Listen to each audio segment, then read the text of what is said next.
How's it going, everybody? And welcome to this next edition of the Stupid Questions podcast. Today on the pod, we're going to be talking with Brian Johns. He's a three-time Olympian and head of coaching science at Form Swim Goggles. If you haven't checked them out, make sure to go do that. That's not a plug. I have been using them for 2 years and love them. They just came out with the Smart Swim 2 Form Goggles. They're amazing. Gives you a heads-up display of all of your metrics and all kinds of amazing data as you are swimming. So Brian has an amazing story, obviously being the man he is, has some cool insights for family life, personal life, professional life, all kinds of stuff that he is willing to share with us about. So without further ado, I want to introduce you to Mr. Brian Johns. Brian, again, where are you from? Yeah, so I'm from Vancouver, BC, and Okay. so I'm originally from Richmond, the kind of suburb in Vancouver. Got it. Grew up there as a competitive swimmer, and ended up on the national team in Canada for about 12 years. Went to 3 Olympics, and swam at the University of British Columbia, and so had a long storied Yeah. swimming career, and then moved into coaching. I was on deck for 10 years, about half of that with varsity team at the University of British Columbia, and half of it with an age group club, the Vancouver Pacific Swim Club. And then, like many people, I kind of thought about a change in occupation during the pandemic, and Yeah, thought sure. about some other things, and ended up getting my diploma in data science, Okay, nice. and decided to bring the data side and the swimming side together as I work here at Form, and try and use the technology and the knowledge that I have to help our users become better Sure. swimmers in the water using our goggles. Yeah, that's awesome. So post-COVID, you went back to school to get like an additional degree. Is that what I Yeah. understood correctly? Yeah, so I got a diploma. I did like an online diploma to kind Okay. of catch up to that, but yeah, exactly that. So did you like college the first time or second time better? Good question. I think I liked it the first time better. I liked it so much that I really stretched it out during my my varsity career, where I did a couple of extra years in there to focus on the Sure. swimming side and less on the academic side, until I wanted to actually move on and graduate. Yeah, for sure. So how old were you when you first got in the pool for the first time? How old was I? I was probably 4 when I Okay, was pretty like young. just learning how to swim, Yeah. and like Red Cross swim lessons and stuff like that. But my parents put me into swim club pretty early, because they were told, it's like, well, if they're like, those are okay, but if you really want to learn how to swim, you do it in a swim club. And so they put me into the swim club, and I was fortunate that I was very good at a very young age, and Yeah. so kind of picked it up very quickly, and went up the rankings very fast. Yeah. Do you have like an earliest memory of swimming? Um, I definitely remember like the original pool that I learned how to swim in, which is like um I think it was probably maybe 16 or 17 meters long, Okay. super shallow, appropriate for kids, and like a degree or two colder than a hot tub. Very warm pool. Okay. And but like super comfortable for me as a kid to Yeah. swim. And like I remember we would do like the lengths, and there was like so many kids in this little tiny pool that you could only like swim the length of it, get out, walk back, swim the length of it again, and just do like little circles like that. Wow. And but it was great. And Yeah. then like kind of moved into like the bigger pool, the 25-meter pool, and went from there. Yeah, that's awesome. Do you have siblings? Yeah, one older brother. Okay. He was also a swimmer. Okay. How much older is he than you? He's 3 years older than me. Okay. Is he also moved into the career of data science and working with Form? He is definitely analytically minded, but more in the medical professions. So. Okay, nice. Yeah. Yeah, That's he's awesome. working for pharmaceutical companies and stuff like that, but definitely of the same mindset. Yeah, for sure. So growing up in Vancouver with him, and I guess getting in the pool for the first time, I would assume because he was a bit ahead of you, he served somewhat of as a role model. Were you guys pretty competitive growing up?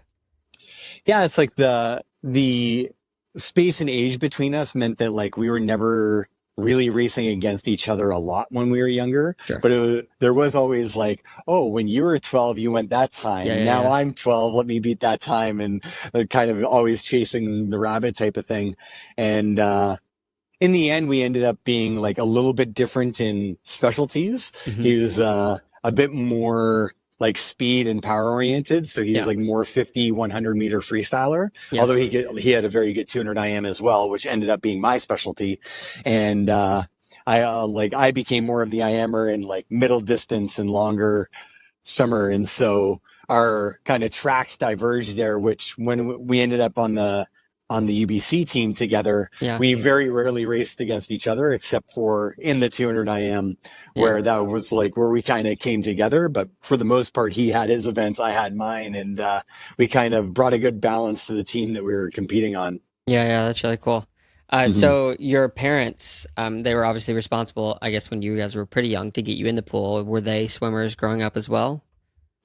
Not really. Like my dad was pretty athletic as um, when he was younger and very involved in sport in general. Hmm. And so our family is actually from Saskatchewan. I was born in Regina, but Okay. moved to Vancouver when I was like 2 or 3. Okay. But his time in Regina, like he was like the athletic director of like the province of Saskatchewan and stuff like that, Yeah. and heavily involved with like the Canadian Football League Oh, cool. people and basketball and stuff like that. And so like really there's a big value in sport in general. Sure. And then I think it was like both my brother and I were high energy kids, and it's like let's just throw everything at them and see Yeah, what yeah, yeah. sticks. So swimming was one thing, but I also played like baseball and football and track and field and a Oh, whole wow. bunch of things, and ended up sticking to swimming because like it was what I enjoyed the most, but it was also one that I was pretty good at. Yeah, yeah, So yeah, for sure. When you were younger, like trying out those other sports, was there ever any point when you were like, oh, maybe I'll go the baseball route or maybe I'll go the football route? baseball was kind of like my number two sport for a while. I was Yeah. a pretty good catcher. And so on like our little city, um, like all-star teams and stuff like that, that would be like, Yeah. like a notch below like the teams that would go to like Little League World Series and stuff like that. So I was like pretty good, but like for me, uh, my talent in swimming was pretty clear early. Sure. And I definitely remember moments of like, oh, this is what I wanted to do. Yeah. And, like watching Olympics and stuff like that is like, I was more drawn towards like, that's what I want to do. Hmm. But, doing all those sports as a young kid has definitely like made me a huge sport fan now Yeah. across the board, where it's like I'm not really a fan of one sport. It's like I'll watch baseball and hockey and soccer and Yeah. football, and like it's just having that wide breadth of sport knowledge and fandom, I think really helps when like focusing on a single sport. Then it's like, okay, we have all this like base of athletic Hmm. prowess, and then focus it into one area and end up going to a higher peak. Yeah, yeah, for sure. So, what do your parents do or what did they do? Well, my mom was a teacher, and so she was like a grade 4, grade 5 teacher, Okay. and my dad was like a long time um, like administrator for basketball British Columbia. Oh, And cool. so he was there like he was involved with like working with Steve Nash and stuff like that to like build a youth league in our area and like really grow that out, as well as like making sure that programs are in place for provincial teams and stuff like that. And on top of that, they were extremely involved on the officiating side in swimming, Okay, purely well. volunteer, but Yeah. they were both like master officials. So level 5 officials is the highest level for us, which meant that they could do like be a referee at the highest level meets in the country. And so Well, they were at like nationals and stuff like that, or at meets that I was competing at, my brother and I were competing at, they would be officiating at pretty frequently. So it was wow. like, well, yes, we want to come and watch you, but like they don't want to just like watch at the stands. They want to help out. And so Yeah. that's the way that they helped out for a while. Yeah. I actually have my first stupid question. So when it comes to officiating for swim meets, like what do the officials do? I mean, I assume Mark get on the ready, blow the whistle or hit the horn or whatever and stuff like that. But what levels, like how deep does that officiating go? Yeah, swimming's interesting because like there's a lot more volunteer help than you think you need for a swim meet. And so like, if you're talking like bare minimum, where like a lot of like local meets might have to do like hand timing. So now that means that you have to have for every single lane, you need 2 or 3 people hand timing for a single swimmer in the water. If you're in a 8-lane pool, which is pretty typical, you're already at like 20 parents that you need to volunteer at the swim meet. Then you need different positions for every kind of rule and regulation that there is. And the main ones are those who are watching the stroke. So the actual swimming, making sure that they're following the rules of whatever that swimming stroke is. And those who are judging the turns. And so like if you're doing butterfly, you're touching the wall with 2 hands. You need like 1 turn judge either every lane, or more typically it's usually 1 turn judge every 2 lanes. Sure. So now you're at like 28 people. You have your starter. So the person actually says, take your marks and hits the gun. So that's usually 1 or 2 people. And then you have your referee. They're kind of like the master of the whole thing on top of the one who like blows the whistle to get the swimmers onto the blocks. So now we're at 30 people, and that's just to run like a race, let alone the people to like, you get the times, and then you have like little kids who are like runners that might get the card or the written time, or there's people who are working the electronic clocks and stuff like that, all volunteer as well. That's usually like a 4 or 5 man job. And then you have like the clerks and the people who are printing the heat sheets and all that stuff. So in the end, it ends up being about like 45 to 50 volunteers to run a swim meet for like 1 session, for 1 4 to 5 hour session. And then you might have a 3-day meet that have multiple sessions per day. Yeah. So it's pretty intensive. Yeah. It sounds like I had no idea that there was that many involved. Like I can only imagine how many thousands there were probably for the Olympics then, for all of these. I mean, stuff just going on constantly all day long. That's wild. Yeah, totally. Yeah. So, so I've gotten a little bit of context now for, I guess, who Brian is from a child, a little bit, like the things you've done, obviously swimming being a big part of them, a little bit of your parents, the siblings, and then what you're doing now. But I'd be curious to hear, and there's no right answer to this, but your thoughts on who is Brian? Well, I think I have a somewhat clear idea where like I've always been a student of sport. And that's been the case when I was a swimmer, like competing, trying to get like a little bit more knowledge or a little bit more tools in the toolbox to help me become a better swimmer and understand my own swimming to help myself get better. It was definitely the case as I was getting my education. So my master's is in coaching science. Okay.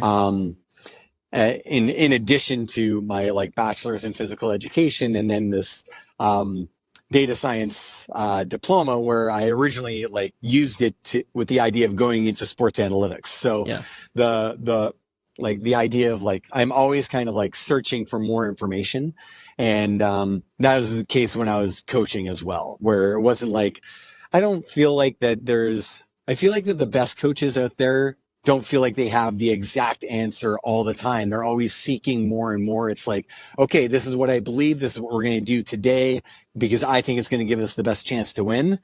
You see what happens, and then it's like, ooh, that didn't work. Do I have something in my toolbox that will work better? Is there something that I need to go out there to seek?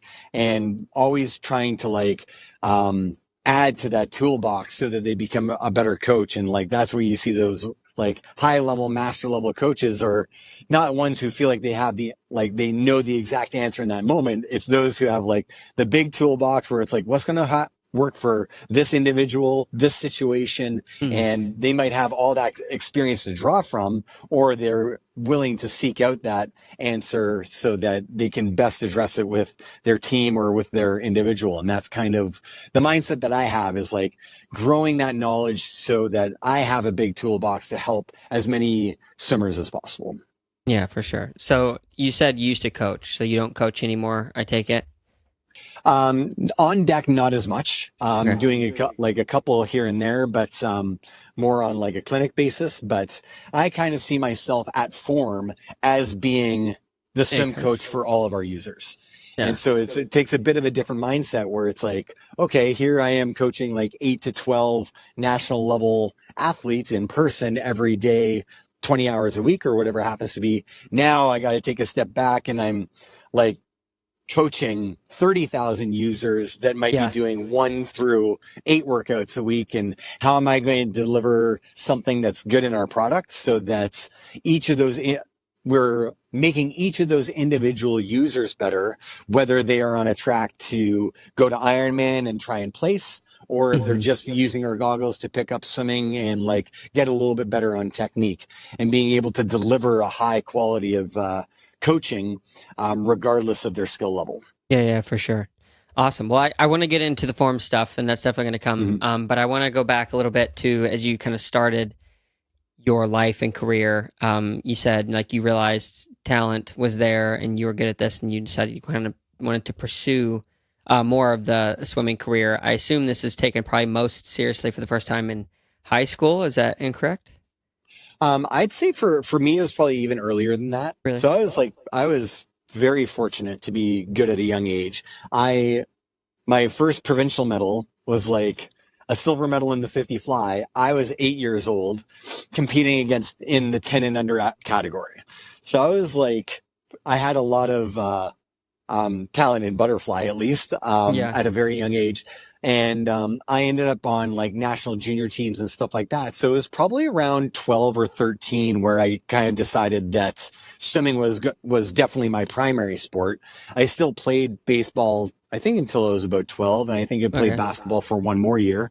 But it was very clear that like swimming was the primary sport and everything else was kind of like fun or in support of that. Yeah. And so yeah, kind of entering high school. And then from there, it's like kind of like there's all these little check marks that you go along the way where it's like, okay, I'm at provincials, and am I winning provincials? Am I continuing to get best times?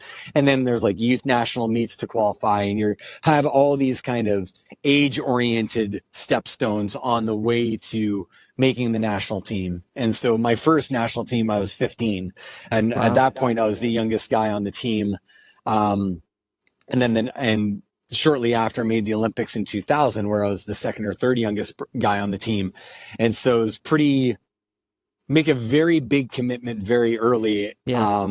And like a lot of that requires like a lot of travel. So I have to like learn time management of like doing my Wow. homework on the planes and stuff like that to make sure that like the balance is there on like, as I'm trying to get into the schools that I want to get into or Yeah. applying and stuff like that. So it was definitely a lot of balance early. Yeah, for sure. And like, I'm curious how that affected your just overall development and growth. Obviously, you talked a little bit about time management, but your level of confidence in yourself and belief in yourself, because like at a very young age, you're getting on these teams and you're starting to experience the world, which most 15, 16, let alone even 20-year-olds probably wouldn't experience for a while in terms of the travel, the culture differences you experience. So, how did that affect your development, like as you're growing older, and affect your confidence and belief in self?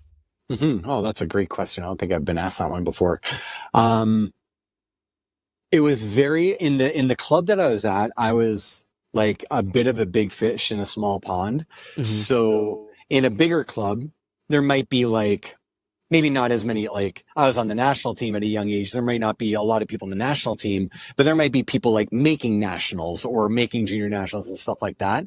When I was coming up in our swim club, I was on the national team, and our next best swimmers were like junior national qualifiers, not even like place, like they wouldn't be medaling at junior nationals. So it was a pretty big gap, and there was like lots of, but they were, the friends that I did have were great trainers and like would keep me honest. Yeah. So, but on a lot of these trips, it was a lot of like me traveling on my own with our coach. And so it was a bit of, develop, like develop a very close coach athlete relationship with Sure. that. Yeah. And then there's the sacrifice on the other side is like, I don't have like a huge group of friends at high school. I have my like 2 or 3 people who are like, who know what I'm going through, who are like very Truly supportive of what understand. I'm Yeah. doing. It's like, yeah. And it's like, I'm gone for 10 days and then we come back and we see a hockey game or whatever it happens to be. But it was like definitely a different, social environment than Yeah. a typical high schooler at that point. And so just like understanding like those who are, close to me there and like leaning on them to help support. But I was also very fortunate where as I was young, I didn't have a lot of adversity to work through. Is a bit of a straight line trajectory, at least to get onto the national team. And so it was a bit more like, typical teenager stuff of like, oh, I have to like miss out on, like, I missed my prom to go to Olympic trials, which is like not exactly like a hard decision to make, where it's like, yes, I'm obviously going to Olympic trials, but it's like, oh, that's something I missed out on. It's not that Yeah, big it's of a a big deal, but cultural it's also, significance. yeah. And it's like, did I miss it? Kind of, not really. But like, those are pieces that like, they take me away from the friend group. And then it's like, you kind of try and make up with it in other ways, which is like maybe not typical for a teenager. And other teenagers might decide the other way around, where it's like, oh, you only get to do it once and do it. It's like, it was an easy decision for me to like try and make the Olympics. But, Yeah. those types of things were like very, kind of foundational for me as I continued to grow as a swimmer, where it was like, yeah, it's very clear that like this is going to be a priority, and the social situations I have are going to have to support that, so that when I do hit the rough times, that I have a good foundation of people around me to help. Yeah, for sure. So I'm curious, as you're getting older, like you're saying, you're traveling quite a bit, like you're missing prom. Were there any girls that were competing for your time and yeah, your attention during kind of these younger years? Yes, I guess. I typically had like a girlfriend who is like stable with me during most of these periods. Okay. And so, which was very fortunate for me, whereas like I found more comfort and stability, whereas like there's somebody to come back to, where it was like, okay, I'm gone for 2 or 3 weeks, come back home. And it's like, okay, it's like kind of back to normalcy a bit, Yeah. which might not be the typical attitude of people who might be more jet setting than I was when I was younger. But for me, I found that like having somebody supporting me at home to come back to was very grounding, and like really helped, where, the hardest parts are like, not so much like the traveling and going to meets is like very nerve wracking. But I find the more challenging parts where it's like, okay, it's like December 28th and the days are short and I'm doing a triple today. And like, I just want to have like, go home and like have some normalcy, and have like, I'm exhausted, Yeah. and a little bit of support to kind of help me get through the day to day of the training that was the hardest challenges. So, I was very, thankful to have somebody there to support me as I went through that for most of my career. Yeah, for sure. So as you get older and you start experiencing more of this, I guess, success, and then it's more demanding of your time, the older you get, the more responsibility you gain, right? So you're getting to college, and then you're swimming for University of British Columbia, and there's more time management required, or maybe more girlfriends, maybe a wife someday. What am I going to do for work? Like, how did you start to figure out life to, I guess, segment it or compartmentalize it or plug it all together so that you did have time and also would have, I mean, I guess a mental break or a mental piece to just know, like, okay, this is my life and I do get breaks and this is what I look forward to.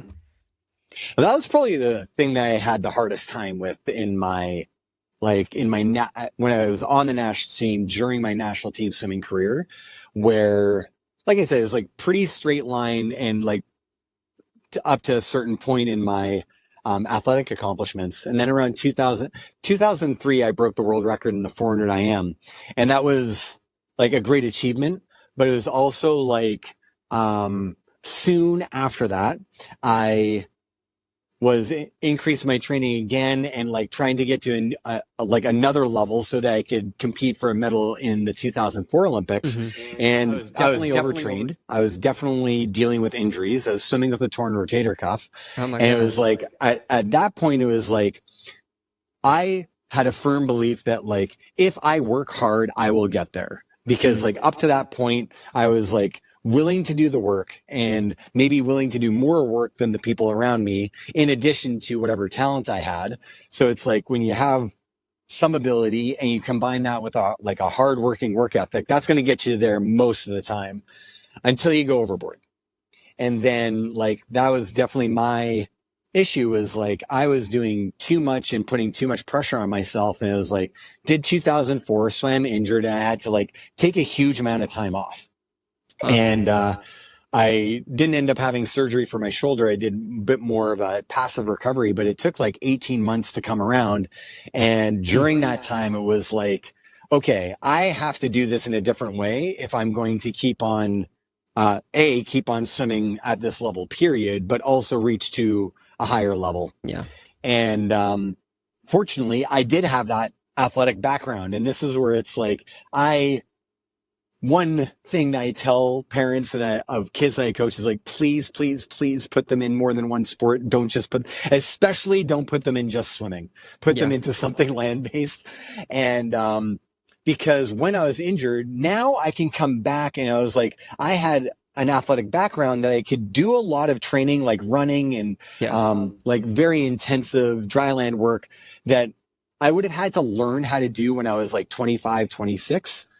That would have been extremely difficult, but I already had the background, so I could come to that type of training right away. Yeah. And I kind of really revolutionized what I was doing in the water, where before I was doing 9 or 10 workouts a week, and I shortened it to 7 or 8, replaced those workouts with 4 or 5 dryland sessions where it's like 3 of them were like simple physio exercises that were low intensity. And then the others were like super high intensity that I wasn't able to do in the water anymore. And finding that athletic balance, in addition to recognizing that it's like, I need to do something more than just be a swimmer. That's what I do. It's not who I am. And being able to find some balance is like, that's where I was like, doing small things like picking up a guitar and just like actually living my sport fandom and going to games and stuff like that. And really helped the like kind of the balance in my life, so that once I came back and I was healthy again, now I was in a much better mental headspace, so that my best performances of the Olympics were at the last ones, but I was probably doing like 70% of the in-water training that I was doing before, but I was just more balanced in the way that I was approaching it. Yeah, that's super interesting. So I'm curious so with coaching, I guess you would experience this some, but with yourself, you've experienced it a lot, because you said like a few times, like I was overtraining. What do you observe in someone, or personally, or both, to know like, yeah, we're overtraining? I think like it takes a really keen eye, and sometimes it's like, elite sport is tough because it's like, it's a practice of, can you put somebody on the edge without ever putting them over the edge? And that is a fine game to play. And so it's like, yeah, you want to push them. You want to expand their minds about what is possible for them. And you want to be able to like get them to a higher level. And it's uncomfortable going from like where you are now to a new spot of like what you're truly capable of. Yeah.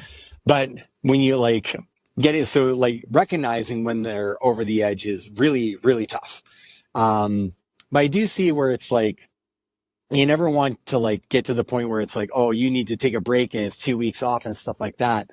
So for me is often like actually conversing with the swimmer and like talk about what else they're doing in their lives, and like actually having a holistic understanding of what they're doing. They're not just your swimmer here for an hour and a half or 2 hours in this practice session.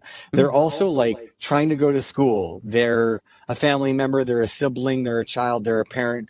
And like all of those things matter when it comes to like understanding if somebody is going to be hitting the edge and if they need a little bit more support in one way or another. Where it's like, oh, you're swimming a little slower today, and it's easy to get disappointed because like last time you did this, you were faster or whatever.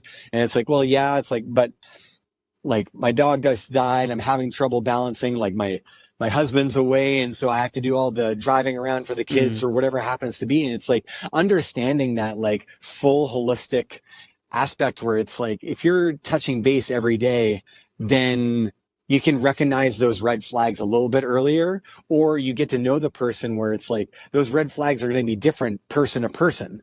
For me, when I was struggling the most, I definitely like, I withdrew. I would come to work, where I would come to workout, not say a whole lot, not really want to converse, do the work, leave. And so it's like for somebody like me being stoic, it's like hard to kind of crack the nut. And I know that I've had athletes like that where it's like, okay, if you give me a little bit of something, I can help you, but it's pretty tough to like, you as the coach have to be the one that's like, okay, I see what you're doing. I'm pulling you back whether you like it or not. And that was a hard piece for me too. So I think it's just like having that good understanding of like that day-to-day connection, that day-to-day communication, and understanding that holistic aspect of what an athlete is going through helps identify what you can do the best that day in order to get to their goals down the line. Yeah, for sure. And along with that, I think comes, like you said, as you're connecting with an athlete, you get to know what they got going on outside of the sport, and that gives you a better indication for what's to come next in their sport and training and performance and things like that. But talk to me a little bit about, I guess, mental mindset, because you obviously know I interviewed Scott the other day, and he told me about this practice of like putting the towel over the head and, kind of going in your space, and you've already visualized this thing and you're going through the motions. So there's a lot of mental discipline that is required to get to these kinds of states. But talk to me about some of the mental tricks that you've learned in the sporting world that has kind of went over into all the other aspects of your life and how it's affected them. Mm-hmm.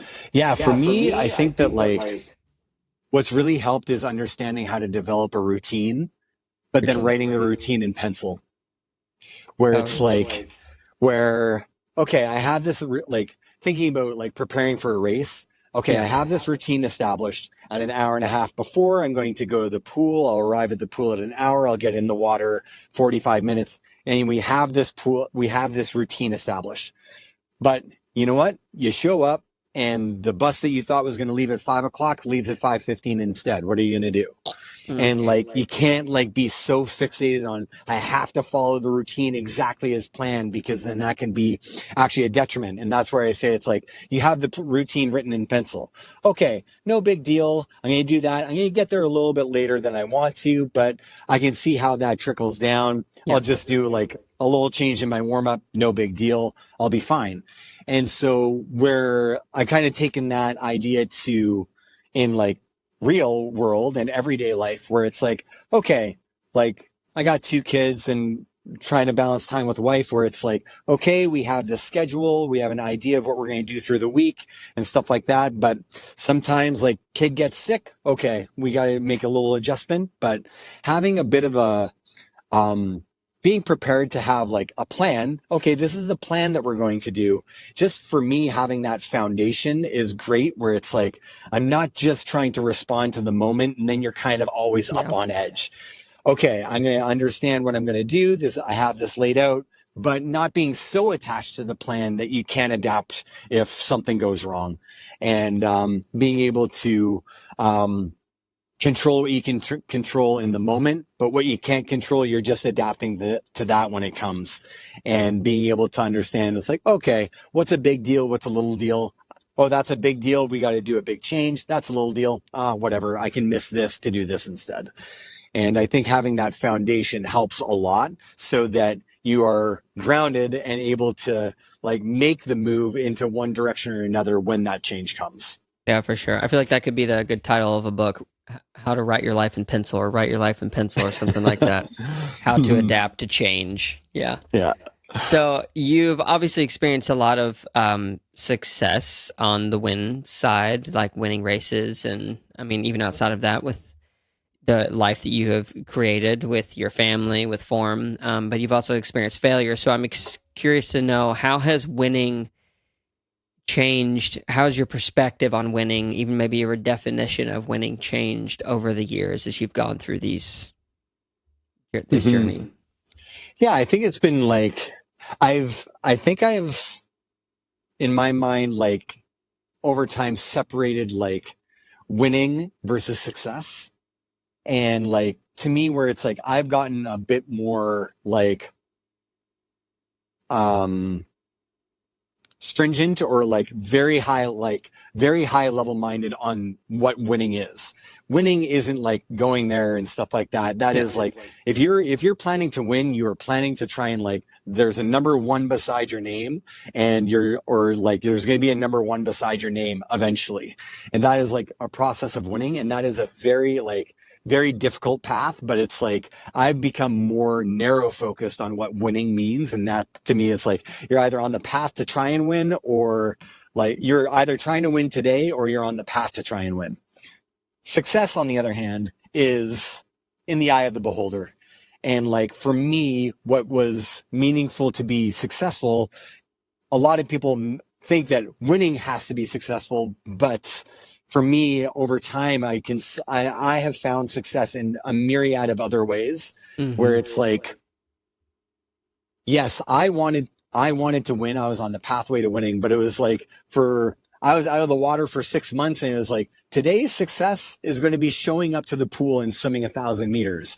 Like it was really baby steps to find Mm. like, what are these little successes I'm going to have today so that I can build those up towards success down the road, like a big picture success, whether that was being on the podium or trying to achieve like a new best time and stuff like that, where I think that like celebrating those little successes was a big mindset change for me, Yeah. where it was like the athletic calendar can be brutal, Yeah. where especially in swimming, at least in like NFL or baseball or hockey, like, Sure. yeah, you want to win the championship at the end, but you have all these games in between, and you win or lose, and like some you'll win, some you'll lose, and you can feel the success and whatever. But in swimming, it's like, not only are you building up to like maybe a single game or a single playoffs, for my race, I was building up to 4 minutes and hopefully 8 seconds. And like for like an Usain Bolt, he's building up to 9.5 seconds of performance. Yeah, it's wild. Like it is an insane small amount of time when you consider the hours and weeks and months that build up to it. Mm. So if you are only measuring your success by that singular moment in time, like you're going to drive yourself crazy, and Yeah. you will not be enjoying the process to get there.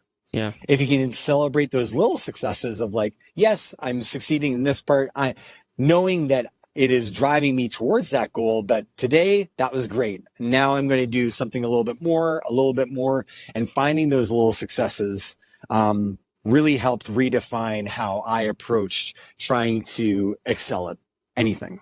Yeah. So, what are some little successes that you are finding in your life right now? Right now, I think it's like, I definitely redefined it, where it's like, there's my professional success, there's my family success, and then there's my personal success. And those are three very different buckets, where, like at work, it's like plugging away. I'm in my role, I kind of like, I support a lot of people. I bring the technical knowledge, and it's like, ooh, if I can like help make us like improve our swimmers a little bit more, or help an engineer or whatever to understand the sport a little bit more so that we can create a better product, that's like an everyday success. It's great. For me, I'm personally I've moved away from swimming and trying to add a couple more disciplines into triathlon. And Oh, so sweet. and so like, which has been a big mindset change for me, where it's like, ooh, I can't like expect that I'm going to win every race now. I have to like just really focus on, okay, my like FTP or my threshold is this today. Let's see if I can make it that tomorrow. And Mm. just making sure that like finding that continual improvement. And then, but I mean, to young children, I'm starting to find ways to how not my success, but enjoy their success. Yeah. This week, I put my oldest daughter into like a swim assessment to do summer club swimming for the first time. She's 7 years old. And I was been pretty upset. Like I have to do all of her swim coaching right now because Yeah. like swim lessons in Vancouver fill up in a nanosecond. And Wow. it's like, okay, I think I can do this myself. Yeah. And so it was like, okay, it's joy for me to teach her how to do freestyle and fly and stuff like that. But to see her enjoy how much she loved doing the assessment, and she wanted to go to the coach afterwards and tell her how much fun it was and stuff like that. Yeah. Those are like, okay, I'm not just like teaching her some skill, but Sure. she's actually enjoying this and espousing like an enjoyment of sport. That's been a bigger success for me. Yeah.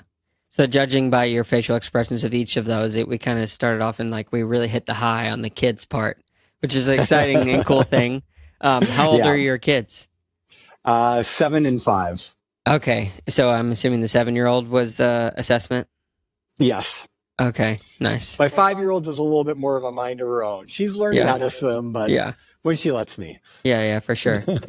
So, how has swimming and your work and all these things like affected your parenting styles? Hmm.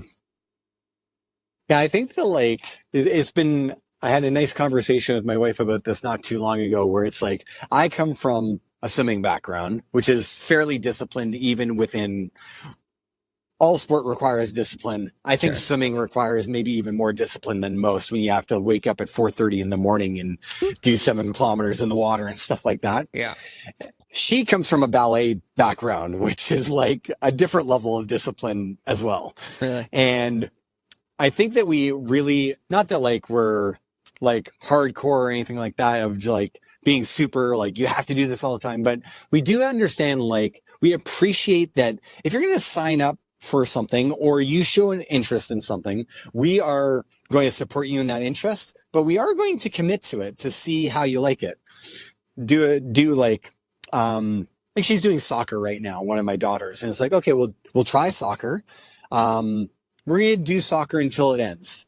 Yeah. We're not going to pull out early if you don't like it. Like you might like it one day, you might not like it another day, but we're going to commit to it and like show up to every practice and go from there. And then at the end, if you don't like it, we won't sign up for it again, but like actually follow through on the commitment. And I think that is something that has been shockingly, I don't want to say rare, but it's like there's not a lot of parents in our social group that share the same mindset. And it's like, oh, if you follow through on it, they might find that they enjoy the end of it or they learn how to do a new skill and that takes longer than one session. And like my wife and I understand that like these processes take months and years to learn and you might not get it right away and you might be disappointed today, but you know what? You tried your best today. We'll come back tomorrow. Maybe you'll be a little bit better. Yeah. And so I think that one of the things that we've really kind of harped on where it's like, keep it super simple, where it's like, okay, we've committed to this. We're going to show up, try and listen to your coach, do your best. And that's like the only thing that we really want you to do. Beyond that, like we're going to be proud if you do your best. And if you win, great. If you don't, but you try your best and you enjoy it, that's great too. And it's like those, like keeping it that simple, that I think has really shown where it's like now when I see the light in my daughter's eyes when she does something in the water or in soccer and she likes to like play defense more than forward. So she loves stealing the ball from people. And it's like every time she does that, she like gives herself a fist bump. It's like, oh, she's loving it. And it's like, she might not love it every moment, but she's like really doing her best. And that's like a lot more rewarding. Yeah. That's super cool. Well, you're making me look forward to having children. It sounds like a fun thing to do. So when did you meet your wife in this journey of yours? Pretty interesting time, actually. We met while we were both kind of on, not completed our previous athletic careers, but on our way to being finished. Okay. So I met her, I was hoping to go to 2012, and I ended up tearing my ACL in kind of a freak accident. I had met her right before I tore my ACL, so it was like still in like the midst of training. Yeah. She was a lead dancer at her ballet company in Kelowna, and she had just moved to Vancouver trying to pick up like a new job or whatever there, and at the same time kind of like working on the side to make ends meet. And so we were kind of both like not completely finished with our sport, but on our way out. And I think that like that brought us together, whereas like we both have like the experience and all of this like baggage or whatever you want to call it from our athletic careers and transitioning into a new aspect of our life. And we were like kind of hand in hand helping each other through that transition, which was like pretty difficult, but maybe not difficult in the same way and not difficult at the same time for either of us. Sure. And whereas like, it was definitely disappointing for me where I was like, like in February after we met, it was kind of decided it's like I can't swim with this torn ACL. That's kind of it. Earlier, it was like my wife Tiffany was having a hard time like getting into like a new spot in a new company or whatever, and we decided to like she wanted to take me to a ballet show, and like just remember her like heating up because like she was so emotional about watching somebody perform well, but she wasn't the one doing it. And it's like there's a lot of like supporting each other to help us like get through these peaks and valleys, and then transition into a new part where I transitioned into coaching. She became a Pilates instructor and now Pilates business owner. Oh, wow. And like, kind of like still in that athletic realm, but it was like we needed a lot of support from each other to get there. Yeah, totally new season. But it sounds like it was some pretty good timing then because you could, yeah, like you're saying, be comrades in this transition time. So that's really neat. Yeah. So take me back a bit then, because obviously you're 3-time Olympian and you've done.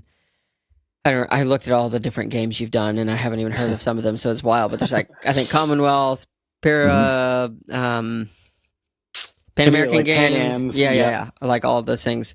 So moving into those highest tiers, what was that like? What was your Olympic experiences like? Because obviously you didn't get to go to 2012 because of torn ACL. That really stinks. But you had 3 prior, so there's a lot of wealth of experience there. Unpack some of that for me, your highlights. Yeah, totally. Like, I had a funny kind of path.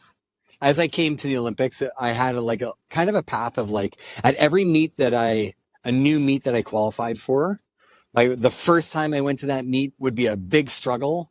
And then I would excel at the next one. And this is like, even at the youngest ages where it's like, okay, I made like our youth national meet, first one, no best times, not great. And then the next time I was like swimmer of the meet. And then same thing at the national level where it's like my first national meet was a big struggle, no best times.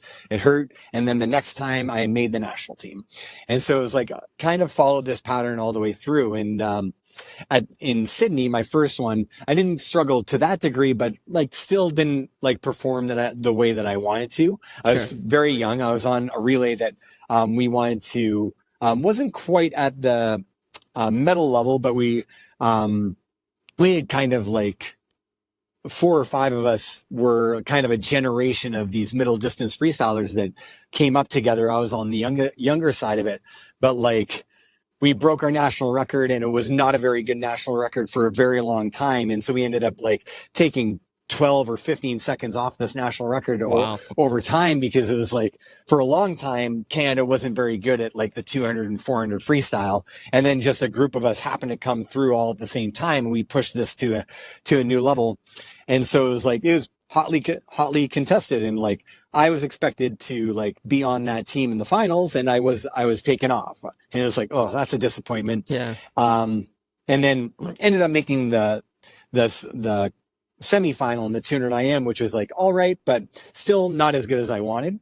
And so it was always this like kind of pattern of, okay, expose myself, learn from it, and go. Then like in between 2000 and 2004, it's like, okay, I'm continuing on this treadmill. And it's like, I ended up medaling at these like more regional level international meets like Commonwealth Games and Pan American Games, where you're against the best in the world, but not every single country in the world.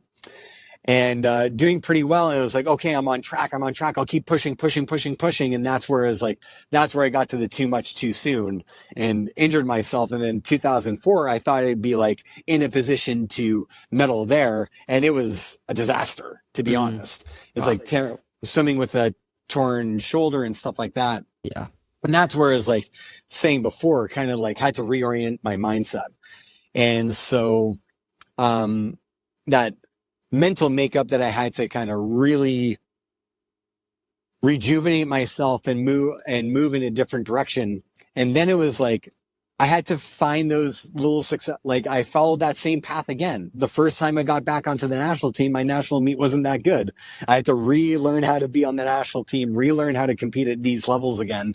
Even though I had the experience in the background. And then finally, like 2007, that was like maybe my best, 2007, 2008 was kind of where I hit my peak of, performance levels, where 2007, I was, 5th in the 200 IM and only time that I medaled at a world championship with everybody there in this 4x200 freestyle relay. It was like a like brought legitimacy to like, oh, like I went through all of this and Yeah. but I finally got there. And then in 2008 being able to be in the final in the 400 IM, and it's like something that I had never done before, doing like less training but in a much better mindset, Hmm. and like going through that process of like hitting that hard adversity and being able to turn it around and reach a new height was is a tough journey, but like that'll be the piece that I take most of it, where it's like it can't just be nose to the grindstone all the time. It's got to be like this well-rounded aspect so that you can really find my own path to get to the best place. Yeah. So then the next 4 years, you're kind of back on the treadmill, and then it just didn't work out because of the torn ACL. Was it Mhm. that would have been 12? So what did you do between 2012 and I guess 2020 when you decided to go back to work? And I'm assuming that's around the time you started working for Form because they're not even that old of a company. Yeah. So that's when when I was, one of the things that I decided after 2008 was that like, I was not going to be just a swimmer. I needed to start building out. And so I did my master's degree. I was like, doing like little assistant coaching on the side, doing clinics and stuff like that. I kind of knew I knew I always wanted to be a teacher. And eventually I figured out that I wanted to be a coach. And so, um, I really used that time after the 2008 Olympics that's how the way I was going to bring balance was to bring this educational balance to it. Sure. And, I was swimming pretty well. I was getting a little bit less luck on the injury side of things, but, I definitely like had a better balance in my life in doing that, so that when injury happens, like, okay, I knew my path. I was going to essentially go right onto the coaching deck. And, like even as I was injured in that 2012 year, I was um, like helping assistant coach the varsity team, being manager on the varsity team, helping them get to their university championships, supporting people to like make their Olympic games and going to trials, and like trying to be like, I always found that like as a coach, my best role is like kind of as the glue guy, where like I always think about like you have like your NBA team, Hmm. like your Jokic's, your Doncic, your LeBrons or whatever, like they're the MVP. Yeah. You might even have a second all-star on there, your Kyries or whatever, and they're like great. And it's like my role has always been like, I will be the fourth starter. I will defend the hardest guy. I will make sure that I get all the loose balls. Like I've always found that my best role has always been this glue guy Hmm. persona. And so it's like I was going to be supportive of this, and to make sure that like I'm going to help out, like whatever gaps need to be filled, I'll fill those, and making sure that we're supporting them. And that's kind of the mindset that I took onto the coaching deck, where it was like initially I was in the assistant role, and it's like, okay, I'm like in our program at UBC, we had like our national center. That national center had two coaches. We had our varsity head coach, and then there was me. I'm the fourth coach on deck. And so it's like, okay, I'm going to make sure that like I'm supporting them as much as they need. The varsity swimmers that I'm assigned to, I'm going to make sure that they get to the highest level, and get to like, they might not be the ones going to the Olympics, but I'm going Right. to support those who are. Those who I do have, like, let's get them onto provincial teams. Let's get them to university games. Let's get them to podiums at their university championships, and like making sure that we have a foundation of a program so that excellence can strive from that foundation. It's not just people in their own silos doing work by themselves, but beside somebody. And so that aspect of it like really carried over into my coaching as I became a head coach as well. And now at Form, where it's like, okay, I'm not like, how can I help? Like my role kind of stretches horizontally across the organization, where it's Yeah. like, how can I help? Like somebody understand the sport a little bit better. I have a little bit of data knowledge. I can dig myself into the code, but can I like do a little bit more so that, um, I'm not the only one like delivering the swimming side. If I can help the designer, the engineer, the product manager, whoever it happens to be, to understand the sport a little bit more so that we can deliver something that's really special for our users, then like I feel like that I'm succeeding in just moving the whole foundation towards, helping our users become better swimmers. Yeah, 100%. So how did you first come in contact with Form? I think I knew Form as a company kind of like abstractly, but Okay. I really came into the fold where I was like pretty committed to being on deck coaching. And then during the pandemic, I was definitely like burned out, Yeah. really struggling, and like having a young family. I was like, oh, is this kind of like the way that I want to be around my family and stuff like that? And so my initial thought was like, I'll go into sports analytics. It'll give me a little bit more flexibility, still do something that I love. I've always been analytically minded, whereas like, I'm not just like, I want to try and find the answers to help somebody get a little bit better. And during that time, after I finished my diploma, Scott, who you talked to before, like Scott Yeah. and I go way back, and like I remember trying to recruit Scott to UBC to come swim for us, Oh, and then nice. eventually he did after a year in NCAA, and and then we became roommates, we became close friends and stuff like that, and like having that connection was really fortuitous because then when I was like struggling and like trying to find my way through here, he reached out and it's like, well, great swimmer, got the coaching background, got this data like knowledge, like, we could probably use you. And like he really um fought for me of like, let's bring me in and start meeting people and like the team here at Forum. And it's like, here's what I can help you with, where I knew at that point where it's like this idea of we had the heads up display and the goggles, and like me from a coaching mindset, it's like, man, like the possibilities are limitless of like at swimming, I have to wait for the swimmer to come to the wall so I can tell them something. If we can tell them in the goggle while they're swimming, man, this really Yeah, it opens makes a up big like a difference. new avenue of like being able to coach somebody in real time in a way that's truly special. And I think like having the coaching acumen, but the understanding of how to deliver that from a data standpoint, I think like brings like a unique skill set to the company. And just Scott was a really big driver of like, yeah, I can help. I can definitely help. And maybe the bosses needed a little bit of convincing on it, but like really having that value of like bringing all these aspects together so that we can deliver something special.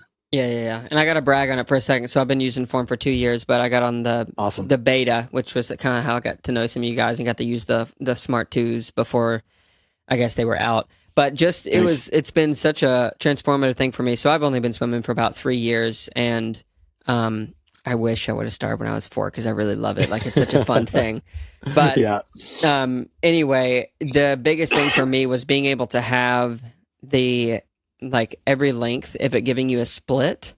Hmm. Was kind of a huge game changer for me because I would do 100 or a 500 and be like, oh, I average different, but you never know where it's kind of breaking down. And I noticed like certain stroke patterns that it break down, or breathing in one side, like that's where it breaks down more, or, I'm getting lazy on this side. It's been such a cool thing. And I guess even with your new, the head tilt situation, I Head guess I pitch. Yep. look, yeah. So I want to be able to like see the splits while that's happening actually because I guess that came out just a few days ago, so I kind of want to look at both because I'm like, is this actually making me faster? Like it feels a little better, but I feel like I'm doing this, so I don't know. We'll see. But yeah, it's great having all the data there for sure. It's quite the game changer, I think, and will be Yeah. continued to. I can't wait for 20 years from now when it's like just a small little thing in there. Yeah, exactly. Well, I think that like, um, the great thing about the goggles is you can go as deep as you want. And like my goal from the coaching perspective is like, I want to have like the features and the product in place so that however deep you want to go into your swimming and your swimming technique, we'll be able to go.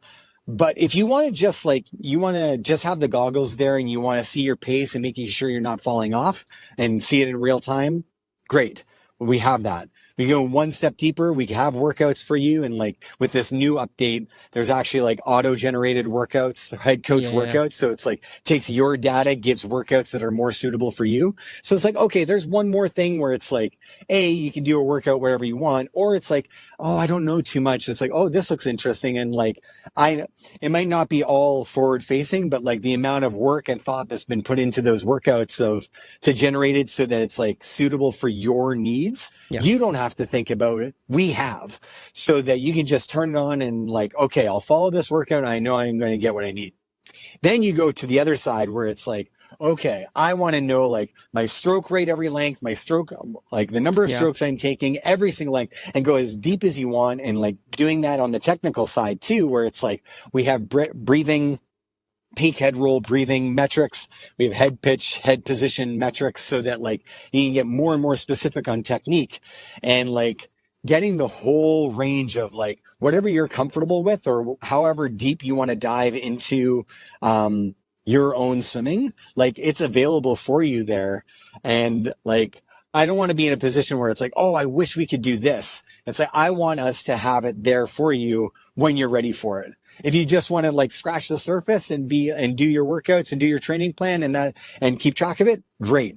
But if you want to go all in and like become a better swimmer and like improve it length by length and see every single bit, we've got that too. Yeah, that's pretty amazing. So, shift gears a little bit because you mentioned a while back that you are now taking up 2 other disciplines and you're pursuing a bit in the triathlon world. So FTP is becoming a thing and running splits and things like that. So when is your next race and how's that journey going? I'm doing a little like super sprint, I think. Okay. It's in May. I'm kind of building up towards an Olympic distance at the start of July. Oh, cool. Those are like last year I had a little bit of an injury issue, so I didn't get a chance to do the one in July that I wanted to. So this time around, give it a second chance and building up towards it. And definitely, I definitely, for me, like this is why I became like a IMer. So it's like it was too boring for me as a swimmer to just do one stroke. I had to do all 4. Yeah. Now I'm like, I don't want to do all 4 strokes, but it's too boring for me to do just swimming. So I got to add some more stuff to it. Yeah. So always keeping the mind engaged.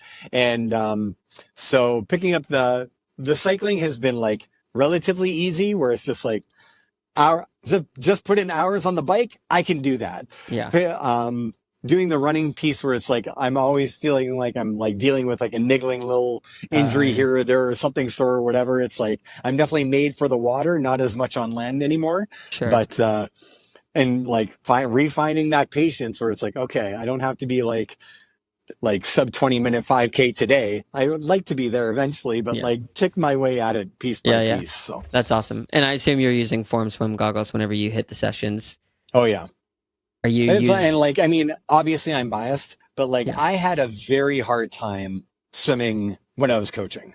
And like I go in fits and starts of like being able to like, okay, I'll swim, I'll do a couple, and it's just like I would just compare it to what I used to do in the water. And it's like always disappointing and like really hard for me to get back into it because I was always like comparing myself to the past.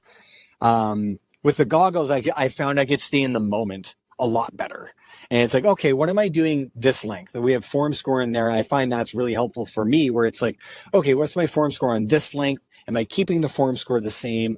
And like being able to stay with it length to length was like so much of a godsend for me where, now I enjoy being in the water way more than I did like in the previous 10 years. And, just being able to like be in the moment with the goggles, I find help with that a lot. And, it's been awesome experience being more in on that now. Yeah. Well, I have a selfish question and then one more serious question. Sure. With the form score, I want to know how I compare with an Olympian. What is your average form swim score? I guess I need to go follow you on the app, huh? Oh yeah, you can follow me on the app. It's there. I think my form score overall right now is 91 or 92. Okay, well, mine keeps falling through because of the head thing. I guess I've gotten lazy because a technical question. Whenever you're swimming, because I know that like there's a million different things that you should be paying attention to, but when it comes to like head position and peak head roll and that stuff, like I try to keep the dot right where it's saying. And I feel like my head's coming out of the water too much, but I haven't like videoed it enough really to see. But is it better for your head to be like in between breaths more like right under the water or like coming up some? Like, what do you think? I think for the head pitch metric itself, it's like it's more appropriate to say that your head should be neutral as opposed to like keep your head down and stuff like that. And when like one of the things I learned is like, wow, we can really measure this like very specifically. So we got to be very careful with the language that we use.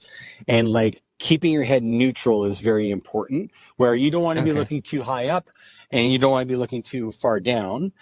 But I think that some people may have a misnomer of like, okay, keep your head down. And then you're burying your head down, like your chin is to your chest. And that will create a lot of drag. Yeah. You don't want to have your head too high up because then your head is high, your feet are low, you're going to be creating drag as well. So it's like finding that middle point so that your head is neutral and like resting on top of the water. If you imagine, like, if you take a picture of yourself swimming in the water, like in a side profile, the Mm-hmm. water should be like dividing your head, like right at the crown or like where your hairline Okay. is, or slightly above that. I think some people think like, oh, you got to have your head down, and then like their whole head is buried, and they can feel the water on their shoulders, and it's like, that's actually maybe too far down. I think that like so many people get told head down, and what we find in our data is that actually the Okay. swimmers with like more consistently low form scores, like even comparing like swimmers of the same speed who have better and worse form scores, um, the ones who have worse form scores are actually ones who like their head pitch measurements are like closer to 0 degrees, looking straight to the bottom of the pool. Those who are a little bit higher, like Mm-hmm. between 20 and 30 degrees, are better form scores, and those between like 25 and 35 degrees are usually the best. Then you don't want to go too high, and then that's a um, different issues. But like, I think it's important to remember where it's like, imagine like you're standing proudly, or you're the most arrogant person walking down the street. Imagine swimming like that. And that's kind of the Yeah. natural body position that you want to be in. Well, thanks for breaking that down for me. I have one more question Mm-hmm. for you. Mm-hmm. Um, so we talked a lot about like your movement away from professional sport and then into coaching and then now in like your career in this world. And I know that a lot of people, from personal stories I've heard, people I've talked to, and then just stories outside of myself that have come across my table, I've heard that it can be very difficult to, especially someone of your caliber and the elite status of being an Olympian. You get to this point, you compete, and then you're done with that, and then you're trying to figure out what do I do in the real world? Because Scott was like saying when he first started trying to find a job, he's like, "Yeah, I work harder than anybody. I'm an Olympian," but people were like, "Oh, well, where's your life experience?" So that Mm-hmm. transition's difficult. So my question to you is, how does someone figure out where and what to do with themselves as it relates to identity and work post being a professional? Yeah, that's definitely been a tough one for a lot of the swimmers and athletes that I've been friends with. Where for me in that 2004 Olympic year, I was swimming injured, and there was a moment where it's like I thought that was going to be like it for my swimming career, and made the decision to come back. But I was like, a year later or so, I was like looking back, I was like, man, if I was done swimming at that point, I would have had no idea what I was going to do with my life. Yeah. And it was a bit of a wake up call where it's like, I don't have to be like, I don't want to take away from the preparation I'm doing, but it's like, I better be like prepared for a post swimming life, and making sure that like I have interests that are away from the pool so that I have a balance there. And that's where I got more into coaching and teaching and stuff like that. But even then, I'd say I was better prepared than most. It's still a hard transition of like, you go every day and you are, with your comrades in the pool or whatever. And like, you're living that life every single day. And then like the next day, it's just not there anymore. And I think that's what a lot of people miss more, is that day to day camaraderie. Hmm. And, then you have to replace it with something, but you're going from one social environment to another, and that transition can be super hard. Yeah. Um, so for me, it was like, I always wanted to have some interests outside. and making sure like I kind of went more into my sport fandom a bit, where it's Sure. like go trips in Seattle and stuff like that. And my brother and I like try and go to every baseball stadium and stuff like that. So like just finding these little things where it's like, oh, feeling like that you're doing something that's enjoyable, that's outside the scope, and building out like a little bit more of your identity so that I think I said this before. I I'm not a swimmer. I just do swimming. Like it's not who I am. It's what I do. And understanding that I can do a lot of things. If you fixate on like, this is my identity, then that's like a really hard place to be in. It can be a part of your identity, and it's one of the things that make you whole, but find other things to make that identity more holistic and more well-rounded. That I think helps a lot on the transition. And then like, and it's okay. I wish somebody had told me this before, and this is going to sound like kind of not tongue in cheek, but it's just like, it's okay to struggle to find it. It's okay.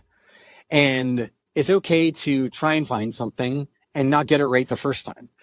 And like, there's a process, or like being able to be willing to find that process over and over again. There is experience and there's things to find in the process of looking what you want.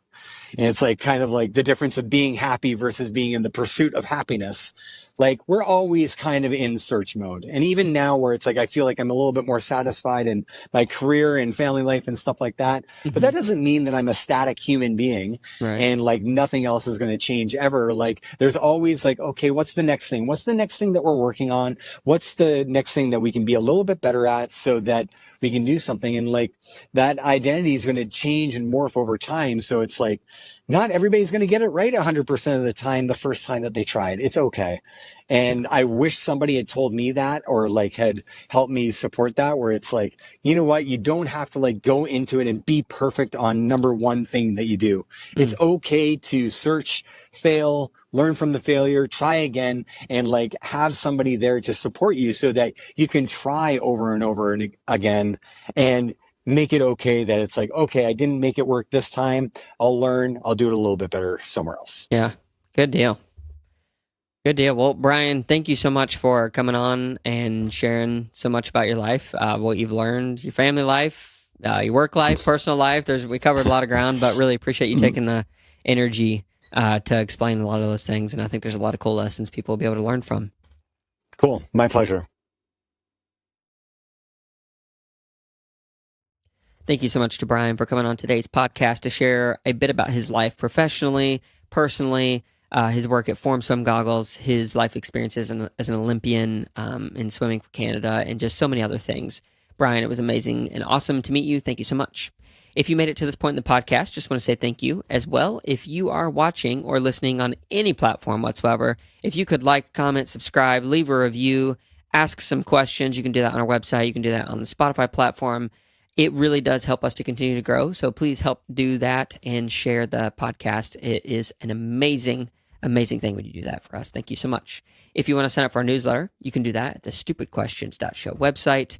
And there's a link at the top where you can plug in your email. And I'll leave you with this one final thing, something that really impacted me that Brian said, and it is write your life in pencil. It's okay to make mistakes. It's okay to change things, but writing a plan and then having it be adaptable with the things that you cannot control is a good thing. So write your life in pencil. We'll see you next time.